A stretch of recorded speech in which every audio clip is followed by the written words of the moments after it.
നമസ്കാരം, എല്ലാവർക്കും എൻ്റെ പുതിയ വീഡിയോയിലേക്ക് സ്വാഗതം. ഞാൻ ഡോക്ടർ ലിജി. ഇന്ന് നമ്മൾ പരിചയപ്പെടാൻ പോകുന്നത് ഒരു ഔഷധ സസ്യം കൊണ്ടുള്ള റെസിപ്പിയാണ്. ചങ്ങലംപരണ്ട, asthisringala, bonesetter എന്നൊക്കെയാണ് ഇവ അറിയപ്പെടുന്നത്. പേര് സൂചിപ്പിച്ച പോലെ തന്നെ ചങ്ങല പോലെ അല്ലെങ്കിൽ അസ്ഥികൾ കൂടിച്ചേർന്ന പോലെ ജോയിൻ്റായിട്ടാണ് ഈ ചെടി കാണപ്പെടുന്നത്. ഒരുപാട് ആരോഗ്യ പ്രശ്നങ്ങൾ യൂസ് ചെയ്യുന്നുണ്ടെങ്കിലും അസ്ഥി സംബന്ധമായ രോഗങ്ങളിൽ കൂടുതൽ ഉപയോഗിച്ച് വരുന്നു. ഒടിവ്, ചതവ്, തേയ്മാനം, മുട്ടുവേദന, നടുവേദന തുടങ്ങി ഒരുവിധം എല്ലാ അസ്ഥി സംബന്ധമായ രോഗങ്ങൾക്കും ഈ ഔഷധം യൂസ് ചെയ്ത് കാണുന്നുണ്ട്. കൂടാതെ സ്ത്രീകളിലുണ്ടാകുന്ന വെള്ളപ്പോക്ക്, മുടികൊഴിച്ചിൽ, കാൽസ്യം ഡെഫിഷ്യൻസി ഡിസോർഡേഴ്സ്, ദഹന സംബന്ധമായ പ്രശ്നങ്ങൾ ഇവയ്ക്കൊക്കെ ഉപയോഗിച്ച് വരുന്നു.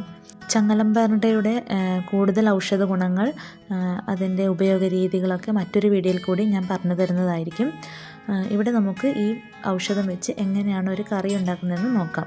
അതിനായി ഞാനിവിടെ ഒരു 4-5 തണ്ട് ചങ്ങലംപരണ്ട റെഡിയാക്കി വെച്ചിട്ടുണ്ട്. നമ്മുടെ ചേന, ചേമ്പ് തുടങ്ങിയവ മുറിക്കുമ്പോൾ ഒരുതരം ഇറിറ്റേഷൻസ് അല്ലെങ്കിൽ ഒരുതരം ചൊറിച്ചിൽ നമുക്ക് ഫീൽ ചെയ്യാറില്ലേ? അതുപോലെ തന്നെയാണ് ചങ്ങലംപരണ്ട മുറിക്കുമ്പോഴും അത്യാവശ്യം ചൊറിയും. അപ്പോൾ ആ ചൊറിച്ചിൽ ഒഴിവാക്കാൻ വേണ്ടിയിട്ട് ആദ്യം തന്നെ നമ്മൾ കൈകളിൽ നന്നായിട്ട് എണ്ണ പുരട്ടിയതിന് ശേഷം മാത്രമേ ഇവ കട്ട് ചെയ്യാൻ പാടുള്ളൂ. അല്ലെങ്കിൽ ഗ്ലൗസോ മറ്റോ യൂസ് ചെയ്തിട്ട് കൈ നന്നായിട്ട് കവർ ചെയ്തിട്ട് വേണം ഇത് മുറിക്കാൻ വേണ്ടിയിട്ട്. ഇതിൻ്റെ ഇളം തണ്ടുകൾ എടുക്കുന്നതായിരിക്കും കൂടുതൽ നല്ലത്. മൂത്ത തണ്ടുകളാണെങ്കിൽ തന്നെ അതിൻ്റെ നാരുകൾ വലിച്ച് കളഞ്ഞതിന് ശേഷം കറിക്ക് കട്ട് ചെയ്തെടുക്കാം. അപ്പോൾ നാരൊക്കെ കളഞ്ഞ് ചെറുതായി എരിഞ്ഞ ചങ്ങലംപരണ്ട ഇവിടെ റെഡി ആയിട്ടുണ്ട്. ഇനി നമുക്ക് എങ്ങനെയാണ് കറി വെക്കുന്നത് നോക്കാം. അതിനായി ഞാനിവിടെ ഒരു മൺചട്ടി വെച്ചിട്ടുണ്ട്. ചട്ടി ചൂടായി വരുമ്പോൾ വെളിച്ചെണ്ണ ഒഴിച്ചു കൊടുക്കാം.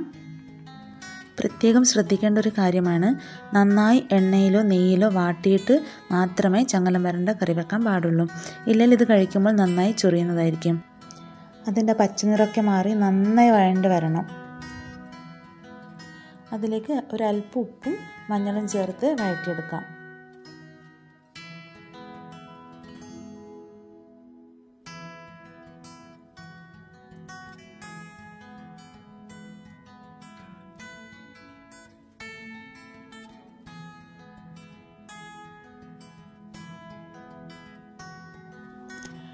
ഇവിടെ ഇപ്പോൾ അതിൻ്റെ പച്ചനിറമൊക്കെ മാറി വന്നിട്ടുണ്ട്.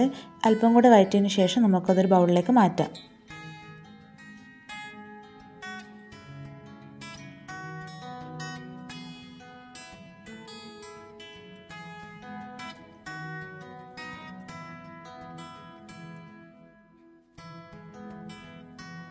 ഇനി അതേ എണ്ണയിലേക്ക് തന്നെ അല്പം കറിവേപ്പില ഇട്ട് കൊടുക്കാം.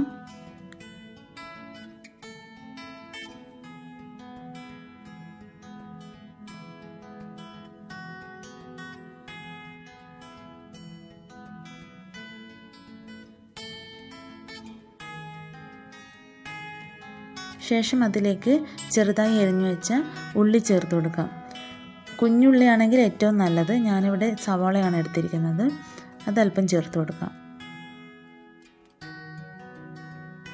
സവാള നന്നായി വഴറ്റിയതിന് ശേഷം അതിലേക്ക് അല്പം വെളുത്തുള്ളി ചതച്ചതും ഇഞ്ചി ചതച്ചതും കൂടെ ചേർത്ത് കൊടുക്കാം. എരിവിൻ്റെ ആവശ്യത്തിനായി 2-3 പച്ചമുളകും കീറിയിട്ട് കൊടുക്കാം.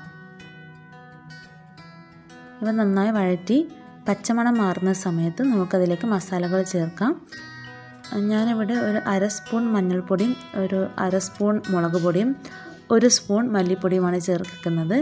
നിങ്ങൾക്ക് എരിവ് നന്നായി വേണമെന്നുണ്ടെങ്കിൽ അത്യാവശ്യം മുളകൊക്കെ ചേർത്ത് നിങ്ങളുടെ ടേസ്റ്റിനനുസരിച്ച് മസാലകളൊക്കെ ചേർത്ത് ഉണ്ടാക്കാവുന്നതാണ്.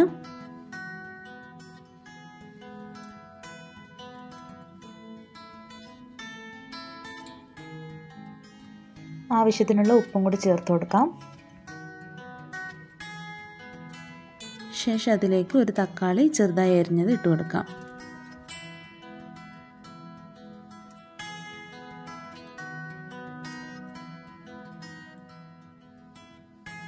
തക്കാളി വെന്ത് വന്നതിന് ശേഷം ഒരു നെല്ലിക്ക വലുപ്പത്തിലുള്ള വാളംപുളി പിഴിഞ്ഞ വെള്ളം കൂടെ ചേർത്ത് നന്നായി തിളപ്പിച്ചെടുക്കാം.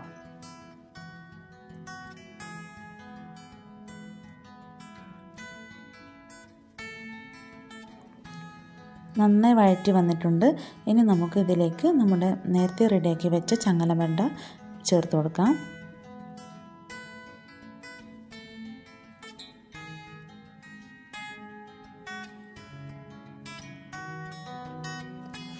ആവശ്യത്തിന് ഉപ്പും വെള്ളവും ചേർത്ത് നന്നായി തിളപ്പിച്ചെടുക്കാം.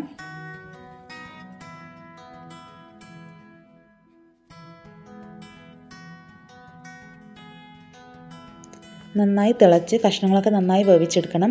ഇല്ലെങ്കിൽ പിന്നീട് കഴിക്കുമ്പോൾ ചെറുതായി ചൊറിയാനുള്ള ചാൻസ് ഉണ്ട്. അത്തരത്തിൽ വല്ല ഇറിറ്റേഷൻസും ഉണ്ടായാൽ അല്പം മഞ്ഞളിട്ട് മോരും വെള്ളം കുടിക്കാൻ നോക്കുക. അല്ലെങ്കിൽ അല്പം ശർക്കരയോ പനംവെല്ലമോ എടുത്ത് കഴിക്കാവുന്നതാണ്. കറി നന്നായി കുറുകി വന്നിട്ടുണ്ട്. അല്പം കറിവേപ്പില കൂടെ ആഡ് ചെയ്ത് നമുക്ക് അടുപ്പിൽ നിന്ന് മാറ്റി വയ്ക്കാം.